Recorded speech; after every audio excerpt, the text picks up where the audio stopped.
En ce temps-là, comme les pharisiens demandaient à Jésus quand viendrait le règne de Dieu, il prit la parole et dit, « La venue du règne de Dieu n'est pas observable.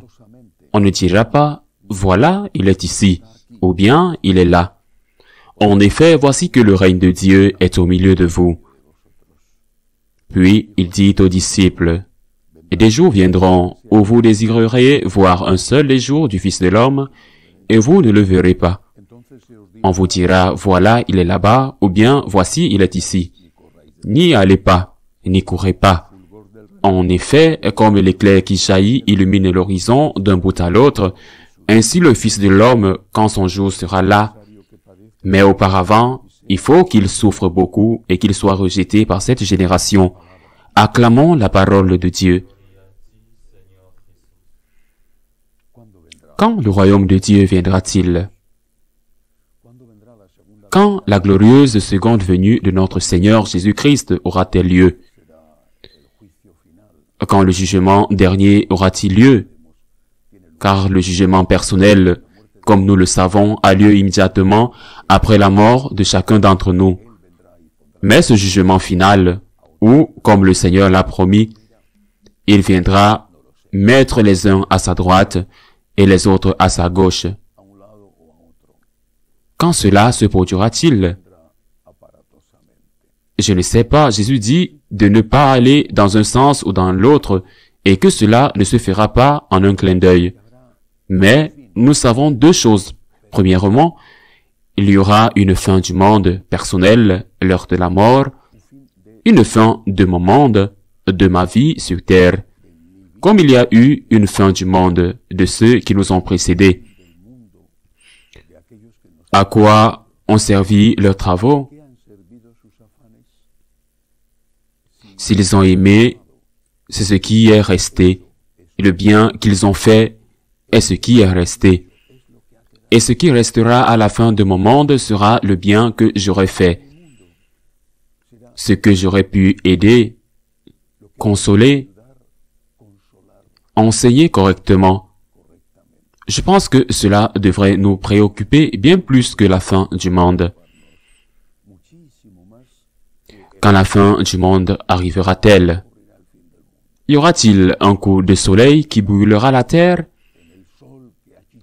Y aura-t-il un changement climatique désastreux qui tuera l'oxygène? Y aura-t-il, et qui sait quoi, une guerre nucléaire cataclysmique ou horrible qui tuera la vie sur terre?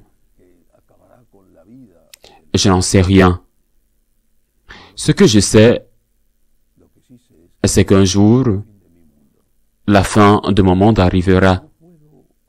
Et je ne peux pas faire grand-chose pour empêcher ce cataclysme, s'il doit arriver, mais je peux faire beaucoup pour qu'au moment de ma mort, la fin de mon monde, je sois en paix.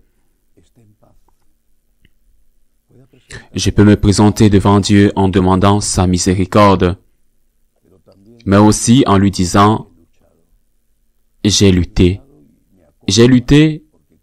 et je t'accepte parce que je veux être avec toi pour le reste de ma vie. Une autre chose importante dans cet évangile, c'est que le Seigneur dit, les jours viendront où vous désirerez voir le jour du Fils de l'homme et vous ne le verrez pas. Bien sûr, il parle en outre à ses apôtres, à ses disciples. Il dit à ses disciples, il avait parlé plutôt aux pharisiens. Il se réfère à sa présence physique sur terre avant la crucifixion. Puis il termine en disant, il faut d'abord que le Fils de l'homme souffre beaucoup et qu'il soit rejeté par cette génération. Je pense qu'il s'agit là d'un désir que nous avons tous les catholiques. Nous avons eu ce désir à un moment donné ou à un autre. Le désir de pouvoir voyager dans une machine à remonter le temps et de pouvoir voir, sans le voir, de pouvoir voir Jésus marcher dans les collines de Galilée, dans les rues de Jérusalem, faire un miracle, prêcher le discours des béatitudes. Même si c'était terriblement douloureux de le voir mourir et ensuite ressusciter. Je pense que nous avons tous souhaité cela. Nous avons souhaité, en tout cas, je parle de moi bien sûr, mais je pense que c'est commun. Voir la Sainte Vierge, et si possible, dans le cas de la Sainte Vierge, non seulement la voir, mais aussi lui baiser les pieds et les mains. Mais c'est un souhait, c'est un rêve. Nous verrons quand viendra l'heure de notre mort. Mais en attendant, Jésus est là. Il le dit, il est au milieu de vous. C'est la présence du Seigneur au milieu des disciples. Une présence qui se produit lorsqu'il y a de l'amour entre nous. Nous aimerions voir Jésus il y a 2000 ans et nous pouvons le voir, même si ce n'est pas avec les yeux du corps, au milieu de ses disciples. Jésus est également présent dans ceux qui souffrent de quelque manière que ce soit, parce qu'ils ont perdu quelqu'un, parce qu'ils sont seuls, parce qu'ils sont malades, parce qu'ils n'ont pas de travail, parce qu'ils sont victimes de la guerre, de l'injustice. Jésus est là. Jésus est également présent dans ceux qui nous enseignent correctement. Celui qui vous écoute m'écoute. Jésus est présent dans sa parole. Et c'est la parole du Seigneur. C'est pourquoi, avec sa parole, en l'écoutant, en essayant de la pratiquer, nous nous rapprochons de Dieu. Cela nous aide à être en présence de Dieu. Jésus est présent dans l'Eucharistie, corps et âme, humanité et divinité. Sachant que le Seigneur est présent là, dans l'Eucharistie, sachant cela, et nous croyons cela, et nous sommes catholiques, nous croyons cela, sachant cela, vraiment, est-ce qu'il peut se passer un jour sans que nous soyons avec lui? Nous ferions n'importe quoi pour le voir, je le répète, marcher en Galilée ou à Jérusalem, calmer la tempête sur le lac, chasser un démon, guérir un paralytique. Nous ferions n'importe quoi, et pourtant, il est si facile et si accessible.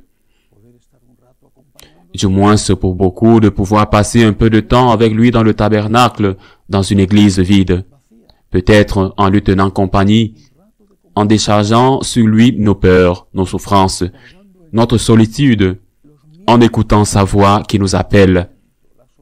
Venez à moi, vous qui êtes fatigués et chargés, et je vous soulagerai. Allez le soulager et repartir soulagé. Jésus est là dans l'Eucharistie.